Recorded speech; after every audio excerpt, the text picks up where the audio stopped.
جمعہ سے پہلے کچھ دین کی بات کہنے اور دین کی بات سننے کے لیے وقت نکال کر آنے کی توفیق عطا فرمائے۔ حضرات محترم، عربی زبان کے اندر دو لفظ استعمال ہوتے ہیں۔ اتفاق سے آج ہمارے پاس جماعت بھی عربی آئی ہوئی ہے۔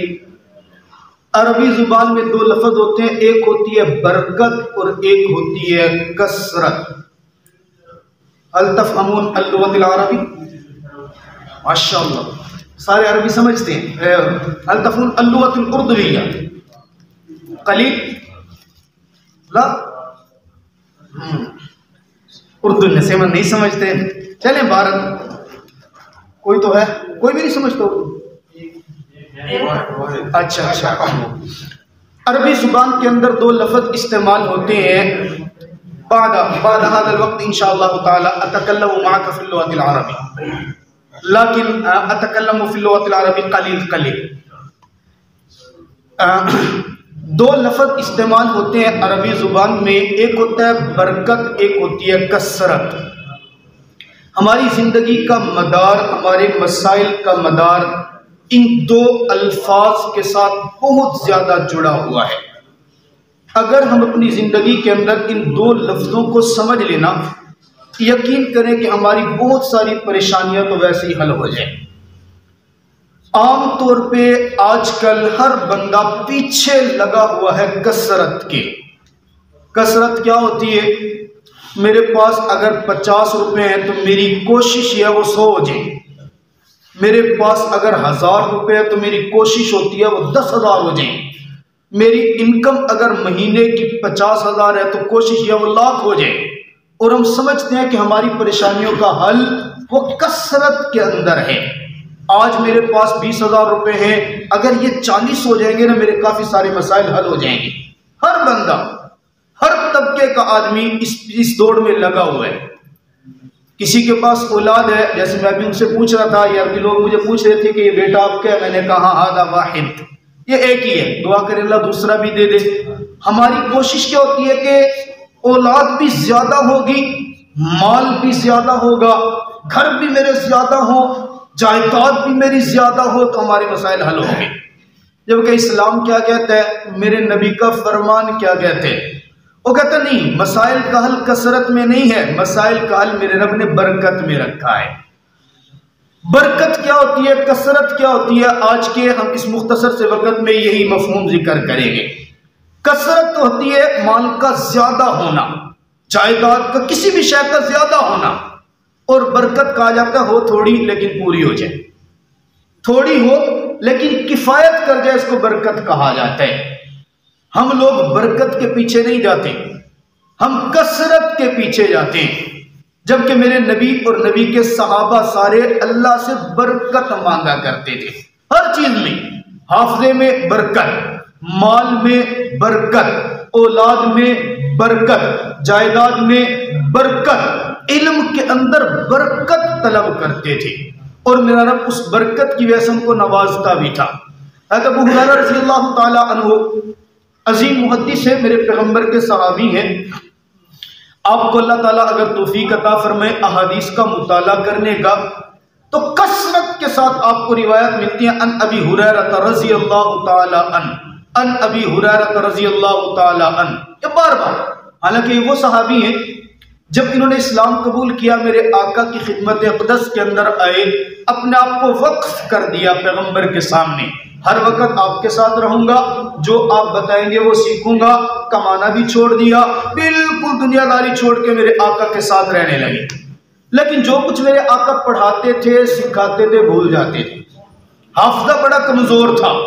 ایک مرتبہ آیا اپنے صلی اللہ علیہ وسلم کے پاس، یا رسول اللہ دعا فرما دیجیے، میرا حافظہ نہ بڑا کمزور ہے، میرے حافظے کی برکت کے لیے دعا فرما دیں۔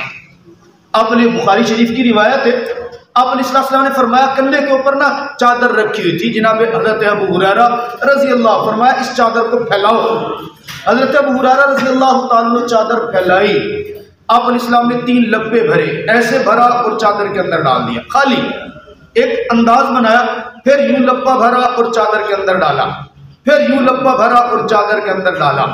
چادر کے اندر ڈال کے اس چادر کو اکٹھا کیا، اکٹھا کر کے حضرت ابو ہریرہ رضی اللہ تعالیٰ عنہ کو دیا اور دے کر فرمایا اس کو اپنے سینے سے لگا لو، میں دعا کرتا ہوں اللہ جو کچھ میں نے دے دیا نا اس دیے ہوئے میں ابو ہریرہ کے لیے برکت نازل فرما دینا۔ حضرت ابو ہریرہ رضی اللہ تعالیٰ فرماتے ہیں وہ جب سے میرے پیغمبر نے دعا کی تھی نا میرے لیے برکت کی، تب سے لے کے پیغمبر کے دنیا سے جانے کے بعد میں کبھی کوئی حدیث بھولا نہیں۔ اتنا مضبوط حافظہ پھر میرے رب نے عطا فرما دیا۔ ایک شخص نے ایک حضرت ابو ہریرہ رضی اللہ تعالیٰ عنہ کی دعوت کی، اسی زمانے میں آپ علیہ السلام کے جانے کے بعد حضرت ابو ہریرہ رضی اللہ تعالیٰ عنہ کی دعوت کی، ان کو کھانا کھلایا، کھانا کھلانے کے بعد کہا ابو ہریرہ دل چاہتا ہے آپ سے نا پیغمبر کی احادیث سنوں، میرا دل چاہتا ہے آپ نے ڈائریکٹ میرے پیغمبر کی زبان سے سنا ہے، میں آپ سے ڈائریکٹ احادیث مبارکہ سننا چاہتا ہوں۔ ایک بندے کو پردے کے پیچھے چھپا کے بٹھا دیا، کاغذ قلم دیا، آپ نے اس کو تحریر کرنا ہے، لکھنا ہے کہ ابو ہریرہ کیا بولتے ہیں۔ جناب حضرت ابو ہریرہ رضی اللہ تعالیٰ اس مجلس میں 100 احادیث مبارکہ میرے پیغمبر کی سنا دی۔ انہوں نے سن لی، حدیث مبارکہ سن لی، مجلس ختم ہو گئی۔ 1 سال گزرا، پورا 1 سال۔ 1 سال گزرنے کے بعد دوبارہ حضرت ابو ہریرہ رضی اللہ تعالیٰ کی دعوت کرتے ہیں اور دعوت پہ بلاتے ہیں۔ دعوت پہ بلانے کے بعد کھانا کھلایا، کھانا کھلا کے اسی بندے کو دوبارہ بٹھایا، کاغذ دے کے کہ آج پھر میں حضرت ابو ہریرہ سے احادیث سنوں گا، آپ نے ان احادیث کو نقل کرنا ہے، بعد میں ان کو ملائیں گے۔ دعوت کھلائی، کھانا کھلا کے کہا ابو ہریرہ دل چاہتا ہے وہ جو پچھلے سال آپ نے مجھے احادیث مبارکہ سنائی تھی نا آج پھر وہ مجھے احادیث مبارکہ سنا دیجیے۔ جناب حضرت ابو ہریرہ سے 1 سال کا عرصہ گزرے، ہمیں تو یہ یاد نہیں ہوتا کل رات ہمارے گھر میں پکا کیا تھا، ہمیں تو یہ یاد نہیں ہے کہ کل رات جب میں نے روٹیاں کھائی تھی نا وہ 2 کھائی تھی یا 2.5 کھائی تھی، ہمیں تو یہ بھی پتہ نہیں ہے کہ کل شام جناب والا میرے گھر کے اندر کیا کیا گفتگو۔ 1 سال گزرا، جناب حضرت ابو ہریرہ رضی اللہ تعالیٰ نے احادیث سنانا شروع کی، 1 سے لے کے 100 تک پوری احادیث 100 کے 100 سنا دی۔ لکھنے والے نے وہ بھی لکھ لیا۔ اب جو امتحان لینے والا کہتا ہے ابو ہریرہ کے جانے کے بعد ہم نے یہ 2 سال کے کاغذ اکٹھے کیے، دونوں احادیث کو ملایا، رب کعبہ کی قسم کسی حدیث کے نہ کسی متن میں فرق تھا نہ کسی لفظ کے اندر فرق تھا۔ ایسی میرے پیغمبر کی دعا اور برکت کی دعا وہ ایسی لگی جو چیز بھی تھی وہ یاد ہوتی چلی گئی۔ ایک محدث ہے حضرت عبداللہ بن ابی داؤد رحمت اللہ علیہ، بہت بڑے محدث، ابو داؤد کتاب بھی ہے سنن ابی داؤد، یہ حدیث مبارکہ کی کتاب ہے۔ ان کے بیٹے حضرت عبداللہ بہت بڑے محدث کے بیٹے کسی جگہ پہ گئے، مہمان نوازی لوگوں نے کی۔ اس زمانے کے اندر جناب والا محفلیں لگتی تھی باقاعدہ حدیث مبارکہ سننے کی، مبارک زمانہ تھا۔ جیسے آج محفل لگتی ہے فلاں کی شادی ہے جناب کون ہے وہ فلاں گویاں آندا بھی، وہ موسیقی دا پروگرام تھی سی جناب تو ساوائے شام کھانا بھی کرے سو تے جناب والا ڈھول کی وجہ سے وہ باقاعدہ لاکھوں روپے لگا دیتے ہیں موسیقی کے اوپر، اور موسیقی کے اوپر لاکھوں روپے لگا کے بڑا فخر محسوس کر رہے ہوتے ہیں۔ ایسا نہیں ہوتا کہ 100 روپے کسی بلا کے کسی کو قرآن پاک کی تلاوت کروا لے، بہت کم ہوتے ہیں، بہت کم۔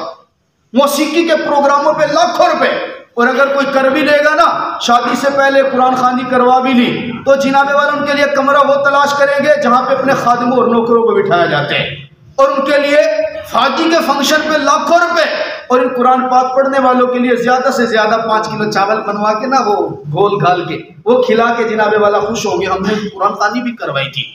اب بندہ پوچھے قرآن خوانی کس کے لیے کروائی تھی؟ اس کے بعد تو نے قرآن کی تعلیم پہ تو عمل نہیں کیا، پہلے قرآن خوانی کروا لی، بعد میں پھر ڈانس ہو رہا ہے، بعد میں موسیقی کی محفلیں۔ اس زمانے میں جو محفل ہوتی تھی باقاعدہ حدیث مبارکہ کی ہوتی تھی، اور سنانے والا بڑا لطف لے کے سناتا تھا اور سننے والے بھی بڑے مزے سے سنا کرتے تھے۔ ایک مجلس میں حضرت عبداللہ ابن ابی زرعہ، حضرت عبداللہ بن ابی داؤد رضی اللہ تعالیٰ عنہ نے 35,000 احادیث مبارکہ میرے پیغمبر کی زبانیں سنا دی۔ اب کوئی بندہ سوچ سکتا ہے 35,000 کیسے یاد ہوں گی؟ ایک شخص کی نئی نئی شادی ہوئی نا، اس زمانے کی بات ہے، محدث ہے ابو زرعہ رضی اللہ تعالیٰ عنہ، ان کے پاس شاگرد تھا، پڑھنے کا جنون تھا، صبح جاتا تھا پڑھتا تھا، نئی نئی شادی ہوئی، بیگم گھر کے اندر انتظار کر رہی ہے، رات گزار کے صبح درس کے اندر بیٹھ گیا۔ اب اللہ کا شکر ہے ہماری مسجد میں بھی درس قرآن شروع ہو گیا. آپ احباب اگر قرآن پاک سمجھنا چاہتے ہیں، ہم سمجھانے کا حق تو ادا نہیں کر سکتے، لیکن وہ جو بزرگوں نے لکھا ہے وہ پڑھ کے الحمدللہ ہم سناتے ہیں، اور ایک ایک ساتھی کے اوپر خاص توجہ کرتے ہیں، قرآن پاک دیتے ہیں، اور اس کے اوپر ترجمے کے اوپر خاص طور پہ، اور تفسیر کو تھوڑا تھوڑا کر کے 10 سے 12 منٹ کا ہمارا درس ہے. آپ کوشش کریں صبح کی نماز پڑھیں، انشاءاللہ اس درس سے بڑا فائدہ ہوگا آپ کا. بہرحال میں عرض کر رہا تھا، جب درس ہوا صبح لیٹ ہو گئے، لیٹ ہوئے تو جناب والا نئی نویلی دلہن، اس کے اپنے نخرے بھی ہوتے ہیں. جب خامند صاحب گھر کے اندر داخل ہوئے، چڑھ گئی. کہاں رہ گئے تھے آپ کو پتہ نہیں ہے، میں انتظار کر رہی تھی، آپ کو پیچھے کوئی پرواہ ہی نہیں ہوتی. اس نے کہا بھائی میں اپنے استاد کی محفل میں تھا، میں درس سن رہا تھا، وہاں پڑھ رہا. اس نے غصے میں کہہ دیا تیرے استاد کو کیا آتا ہے، تیرے استاد کو کیا آتا ہوگا، تو کیا سیکھنے گیا تھا. استاد کی شان میں کوئی جملہ اس زمانے میں کوئی کہہ دیتا، تن بدن میں آگ لگ جاتی. آج تو سارا غصہ نکلتا ہی استاد کے اوپر ہے. بہرحال وہ زمانہ تھا، بات میں اسی زمانے ہی کرتا ہوں، ٹائم بڑا کم ہے. جب اس شخص کو سامنے کہا گیا نا استاد کو برا، انہوں قسم اٹھا لی، اللہ کی قسم اگر میرے استاد کو 1,00,000 احادیث زبانی یاد نہ ہوئی تو تجھے 3 طلاق. بیگم نے بھی غصہ دلا دیا، خامد نے بھی آپ غصے میں کہہ دیا اگر میرے خامد کو 1,00,000 احادیث زبانی یاد نہ ہوئی تو تجھے 3 طلاق. غصے میں بات ہو گئی. بات ہونے کے بعد جناب جب صبح ہوئی تو بیگم کہتی ہے مجھے طلاق ہے، میں تو گھر جا رہی ہوں، تو نے رات 3 طلاق دی. اب یہ نوجوان علماء کے پاس بیٹھنے، اس نے کہا بھائی میں نے شرط لگائی تھی اگر میرے استاد کو 1,00,000 احادیث زبانی یاد نہ ہوئی تو تجھے، میں جا کے استاد سے پوچھ تو لوں اسے کچھ یاد بھی ہے کہ نہیں ہے. آئے استاد جی رات بڑا مسئلہ ہو گیا، آپ کے درس سے لیٹ گیا تھا، بیگم غصہ ہو گئی، اس نے تیش دلایا، میں نے غصے میں کہہ دیا، یہ جملہ بول دیا اگر استاد کو 1,00,000 احادیث یاد نہیں ہے تو تجھے 3 طلاق.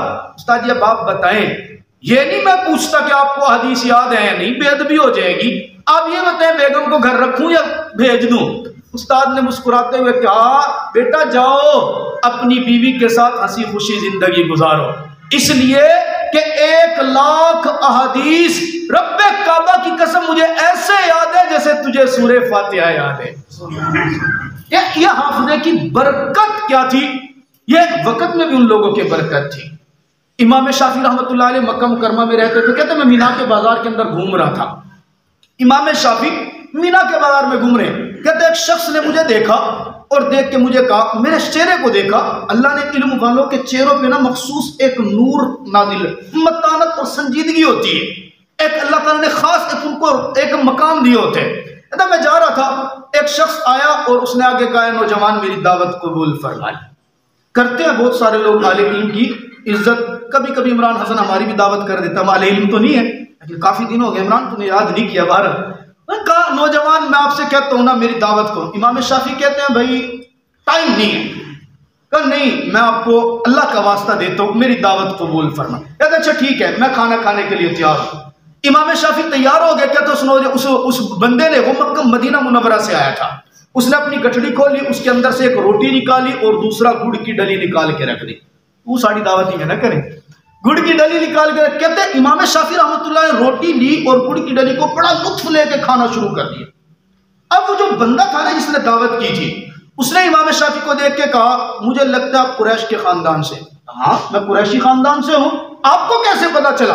کب میں نے دیکھا ہے قریشی لوگ دعوت قبول کرنے میں بھی جلدی کرتے ہیں اور کھانا بھی بے تکلف ہو کے کھاتے ہیں. آپ کا کھانا بس یہ بات چیت ہوئی، آپس میں گپ شپ چلی. یہ مدینہ منورہ کا آدمی تھا. اس وقت مدینہ منورہ میں جناب امام مالک رحمت اللہ علیہ محدث ہے، حدیث کا درس دیتے تھے. میرے پیغمبر کے روزے کے سامنے بیٹھ کر کہا کرتے تھے قال ھذا، اس روزے والے شخص نے یوں فرمایا. ہم تو کہتے ہیں نا میرے پیارے پیغمبر نے، وہ اشارہ کر کے فرماتے یہ روزے کے اندر جو پیغمبر سویا ہوا ہے نا میں اس کی حدیث آپ کو سنا رہا ہوں. کہتا جب امام مالک کی باتیں سنانا شروع کی، اب جیسے ہمارے سامنے کوئی مدینہ منورہ کا تذکرہ کرے یقین کرے محبت جاگتی ہے. وہ تو پھر مدینہ کے اس محدث کا تذکرہ جس کو سینکڑوں احادیث یاد ہے، جب ذکر کیا امام شافعی کی محبت بڑی. کہتے ہیں جیسے محبت بڑی نا تو اس بندے نے محسوس کیا کہ امام شافعی امام مالک سے ملنا چاہتے ہیں. کہا بیٹا آپ ملنا چاہتے ہو، زیارت کرنا؟ جی میں جانا چاہتا ہوں. کہ پھر یوں کرو، میرا قافلہ نا بالکل تیار ہے، قافلے کے اندر سارے لوگ تیار ہیں، بس ایک اونٹ خالی ہے، آپ مہمان بن جاؤ، ہم آپ کو اس اونٹ کے اوپر سوار کریں گے اور مدینہ منورہ لے جائیں گے۔ امام شافعی بھوکے کو کیا چاہیے؟ روٹیاں، اندھے کو تو 2 آنکھیں چاہیے۔ اور جناب والا مجھے کوئی یہاں کے کہے نا آپ کو مدینہ منورہ جانا ہے، جناب والا یہ آپ کا ٹکٹ ہے، ویزا، میں کہوں گا ساری دنیا چھوٹ جائے میں بھاگ کے جاؤں گا۔ امام شافعی فرماتے ہیں مدینہ جانے کا موقع کس کو برا لگتا ہے؟ میں جانے کے لیے تیار ہوں۔ اونٹ کے اوپر سوار ہو گئے۔ اس زمانے وہاں سے چلے، مکہ سے مدینہ منورہ جانے میں 16 دن لگتے تھے اونٹ کے سفر پہ۔ امام شافعی رحمت اللہ علیہ 16 دن سفر کرتے ہیں اور میرے پیغمبر کے روزے پر پہنچنے سے پہلے 16 قرآن پاک کی تلاوت کر کے پیغمبر کو ہدیہ کر چکے ہوتے ہیں۔ ہمارے بھی حاجی جاتے ہیں، بہت سارے نیک لوگ ہیں ماشاءاللہ، لیکن بہت ساروں کو پتہ نہیں ہوتا، بیچاروں کو ادب کا نہیں پتہ ہوتا۔ آج تو 4 گھنٹے لگتے ہیں، ایسے ہی 3 ساڑھے 3 4 گھنٹے لگتے ہوں گے مدینہ منورہ، مکہ سے مدینہ۔ اب یہ 3 ساڑھے 3 گھنٹے میں گپے لگا رہے ہیں، سارا کچھ بندہ ہے سوچے اتنی عظیم دربار میں جا رہا ہوں یار، یہ سفر کی جب ابتدا کروں بس درود پاک ہی شروع کر دیتا ہوں، پہنچنے سے پہلے بس زبان میری خالی نہ ہو، پیغمبر کے در اقدس پہ پہنچوں تو اترنے سے پہلے پیغمبر کی ذات پہ جتنا زیادہ درود کا ہدیہ کر سکوں وہ ہدیہ لے کر کے چلا جاؤں۔ 16 قرآن پاک، بندہ سوچ سکتے امام شافعی نے ایک دن میں 30 پارے ایک قرآن پڑھا، یہ کب ہو سکتے جب میرے اللہ نے وقت میں برکتیں رکھی ہوں، اور جب وقت میں برکت ہوتی ہے نا پھر آپ کو اور مجھے سمجھ نہیں آتا۔ وہ مولانا طارق جمیل صاحب کا بیٹا فوت ہو گیا، کسی نے ان کو خواب سنایا، انہوں نے وہ خواب پبلک کر دیا، آپ نے بھی میڈیا پہ سنا ہوگا۔ مولانا طارق جمیل صاحب نے کو کسی نے کہا، مولانا صاحب نے کہا میں 1,00,000 مرتبہ درود پاک روزانہ پڑھتا ہوں۔ اب وہ بندے جن کو برکت کا پتہ ہی کچھ نہیں ہے مذاق اڑا رہے 1,00,000 مرتبہ کیسے پڑھ سکتے ہیں؟ پھر ان مولانا صاحب نے کہا مجھے پیغمبر کی زیارت ہوتی ہے، آقا نامدار تاجدار ختم نبوت کی زیارت ہوتی ہے، یقین کریں میرے پیغمبر کی صحیح حدیث ہے، میرا پیغمبر فرماتا ہے من رآنی فی المنامی، جس نے مجھے خواب میں دیکھا اس نے مجھے ہی دیکھا، فإن الشیطان لا یتمثل بی، کیونکہ شیطان کبھی بھی میری شکل و صورت نہیں بنا سکتا۔ کیسے ہو سکتا ہے پیغمبر کی ذات کی طرف کوئی جھوٹ منسوب کرے؟ وہ وقت کے اندر برکت کی بات ہوتی ہے۔ 16 قرآن پاک۔ اب آگے بات سنیے گا، امام شافعی چلے گئے، کہتے ہیں مدینہ منورہ میں پہنچا، میں نے دیکھا روزے رسول کے کچھ فاصلے کے اوپر نے ایک لمبا دڑنگا بندہ، دیکھا ہوا تو تھا نہیں امام مالک کو، ایک وقت ہوتا ہے اونچی جگہ پہ آ کے بیٹھتے، ایک چادر نیچے باندھی ہوئی، ایک چادر کو اوپر لپیٹتا اور آ کے احادیث مبارکہ پڑھنا شروع کرتا ہے۔ میں سمجھ گیا یہی امام مالک ہے، میں سمجھ گیا کہ یہی امام مالک ہے۔ کہتا انہوں نے احادیث لکھوانا شروع کی، توجہ میری طرف توجہ، کہتے احادیث لکھوا 127 احادیث لکھوائی۔ لوگ لکھ رہے تھے، کسی کے پاس کاغذ تھا، کسی کے پاس قلم تھا، کسی کے پاس رجسٹر تھا۔ کہتا میں مسافر تھا، میرے پاس کچھ نہیں تھا، میں تو اچانک آیا تھا، میں نے آس پاس دیکھا زمین کے اوپر ایک تنکا تھا، میں نے وہ تنکا پکڑا اور تنکا پکڑ کے اپنے ہاتھ کے اوپر ایسے لکھنا شروع کر دیا۔ کبھی کبھی ایسا ہوتا ہے میں اس تنکے کو اپنی زبان پہ لعاب پہ لگاتا اور اپنے ہاتھ پہ لکھتا۔ میں چونکہ آگے آگے بیٹھا تھا، امام مالک رحمۃ اللہ علیہ کی نظر میرے اوپر پڑ گئی، معاملہ ہوتا رہا، مجلس ختم ہو گئی، درمیان میں نماز کا وقت آیا، امام مالک رحمۃ اللہ نماز کا وقفہ کرنے کے لیے درس کو موقوف کیا، لوگ اٹھ کر گئے، مجھے بلا لیا، بلا کے کہا بیٹا آپ کیا کر رہے ہیں؟ کہا جی حدیث مبارکہ لکھ رہا ہوں۔ کہا کہاں لکھی ہے؟ کہا ہاتھ پہ لکھ رہا تھا۔ کہا دکھاؤ۔ اب ہاتھ پہ تو کچھ نہیں ہے لکھا ہوا۔ امام مالک محدث ہے، پیغمبر کے روزے کے سامنے بیٹھے ہیں، فرماتا بیٹا آپ کس چیز سے لکھ رہے تھے؟ جی میں اپنے لعاب سے لکھ رہا تھا۔ سمجھانا شروع کیا، بیٹا یہ پیغمبر کی حدیث کی بے ادبی ہے، آپ پیغمبر کی حدیث کی بے ادبی کر رہے تھے، لعاب تنکے کے اوپر لگا کر ہاتھ پہ لکھ رہے تھے، یہ آپ نے ادب تو نہیں کیا نا، لوگ تو کاغذ پہ لکھ رہے تھے، آپ نے لکھنا تو کاغذ پہ لکھے۔ امام شافعی رحمۃ اللہ علیہ رو پڑے اور رو کر کہتے ہیں امام صاحب یہ جتنے بیٹھے تھے آپ کے سامنے یہ کاغذوں پر لکھ رہے تھے، رب کعبہ کی قسم میں نے انداز تو ہتھیلی پر لکھنے کا بنایا، لیکن میں ہتھیلی پر نہیں اس رب کی قسم اٹھا کے کہتا ہوں میں دل کی تختی کے اوپر لکھ رہا تھا۔ امام مالک نے پوچھا کیا مطلب؟ کہا آپ نے کتنی حدیثیں پڑھائی؟ میں نے 127 حدیثیں پڑھائی۔ آپ سننا شروع کریں میں سنانا شروع کرتا ہوں۔ اسی مجلس میں منو انداز بھی وہی تھا، الفاظ بھی وہی تھے، روایات بھی وہی تھی، سیم ٹو سیم 127 حدیث مکمل امام مالک کو سنا چھوڑی۔ یہ کیا تھی؟ برکت تھی۔ آج ہمیں بھی حکم ہے کہ ہم اپنے سارے امام، میں تو آپ کو حدیث، ابھی ہمارا وقت ختم ہو گیا، بات تو میں شروع کر رہا تھا، اصل زندگی کے اندر رب تعالیٰ سے برکت مانگنی چاہیے، اللہ سے دعا مانگے اللہ ہماری زندگیوں میں برکت عطا فرما دے۔ اب سوال یہ پیدا ہوتا ہے ہمیں برکت خالی دعائیں مانگنے سے مل جائے گی؟ یہ اس کے لیے ہمیں کچھ کرنا پڑے گا۔ میرے رب کا قرآن کہتا ہے وَلَوْ أَنَّ أَهْلَ الْقُرَىٰ آمَنُوا وَاتَّقَوْا لَفَتَحْنَا، دو کام تم نے کرنے ہیں، میں تمہارے اوپر رحمتوں کی برسات نازل فرما دوں گا۔ اللہ دو کام کون سے ہیں؟ سب سے پہلے وَلَوْ أَنَّ أَهْلَ الْقُرَىٰ آمَنُوا، اپنا ایمان مضبوط کر لو، ایمان بنا لو اپنا۔ اگر ایمان بن گیا وَاتَّقَوْا، اس کے بعد تقوی اختیار کرنا، نیکی کی زندگی اختیار کرنا، بس یہ دو کام تم نے کرنے، بس دو کام تمہارے ہو جائیں گے۔ لَفَتَحْنَا عَلَيْهِمْ، میں آسمان سے اتنی برکتیں تمہارے اوپر نازل کروں گا کہ تمہیں کبھی کسی اور چیز کی ضرورت ہی محسوس نہیں ہوگی۔ اب ہم سوچ سکتے ہیں، ہم میں سے کوئی کہے گا یار ایمان تو میں لے آیا ہوں، تقوی بھی میرے اندر ہے، میں نمازیں بھی پڑھتا ہوں، ایمان تو میرا ہے کیونکہ میں نے لا الہ الا اللہ محمد رسول اللہ الحمدللہ پڑھا، میں مسلمان۔ کیا صرف کلمہ پڑھ لینے سے ایمان مضبوط ہو جاتا ہے؟ نہیں ہوتا، بالکل نہیں ہوتا۔ دلیل ہے اس پہ، قرآن کہتا ہے یا ایھا الذین آمنوا آمنوا، اے ایمان والو ایمان لو۔ اگر کلمہ پڑھنے سے ہی سارا ایمان حاصل ہو گیا تھا، میرا اللہ ایمان والوں کو دوبارہ ایمان لانے کا حکم کیوں کر رہا تھا؟ یہ بات سمجھنے کے لیے وقت چاہیے، زندگی رہے تو انشاءاللہ پھر کبھی سمجھائیں گے۔ اللہ تعالیٰ ہم سب کو